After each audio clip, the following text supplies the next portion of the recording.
हाय, hello आणि नमस्कार यूट्यूबमधील सर्व फॅमिलींना. आज आपण कांद्याची पातीची भाजी कशी बनवणार आहे ते बघूया. त्यासाठी सगळ्यात पहिले मी कांद्याची पात निवडून आणि बारीक चिरून आणि स्वच्छ धुवून घेतलेली आहे. त्याचबरोबर ही छोटी कवळी कांदे असते ते सुद्धा चिरून घेतलेली आहे. चला मग आपण बनवून बघूयात.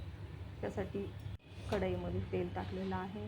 तेल तुमच्या आवडीनुसार कितीही टाकू शकता. त्याच्यानंतर जिरे, लसूण टाकलेलं आहे. जिरे टाकलेलं लसूण भाजीच्यानंतर ते आपण कवळे बारीक केलेले कांदे पण टाकून द्यायचे. मस्त कांदे तळून घ्यायचे आपण. ही लोखंडाच्या कढईमध्ये बनवलेली भाजी आहे आणि त्याच्यामध्ये टोमॅटो पण टाकायचा आवडीनुसार. आवडत असेल तर टाकायचं किंवा नाही टाकला तरी चालेल.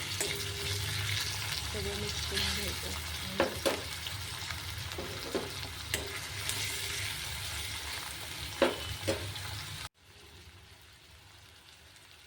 त्याच्यानंतर हळद टाकलेली आहे.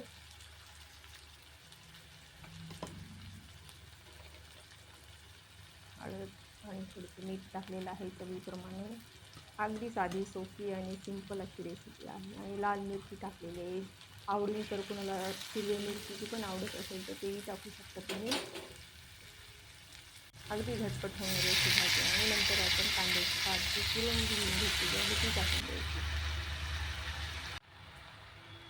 चांगलं मिक्स करून घ्यायचं आहे.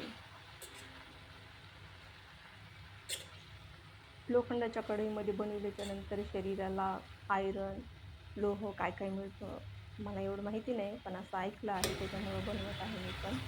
कमेंट करून मलाही सांगा काय काय मिळतं ते.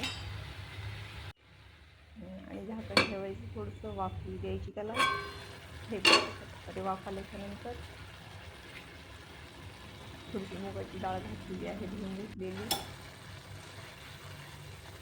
मुगाची किंवा दुसरी डाळ वापरू शकता, मसुरीची, जी तुम्हाला आवडेल ती डाळ. हरभऱ्याच्या डाळीमध्ये पण कोणी कोणी बनवतं, पण छान होते. मिक्स करून घ्यायचे. परत झाकण ठेवून पाणी सुटून घ्यायचं. डाळ आपली भिजलेली असल्याने एवढं काही वेळ नाही लागणार शिजण्यासाठी. हे बघा अशा प्रकारे मस्त झालेली ही कांद्याच्या पातीची भाजी. चॅनल लाईक आणि सबस्क्राईब करा.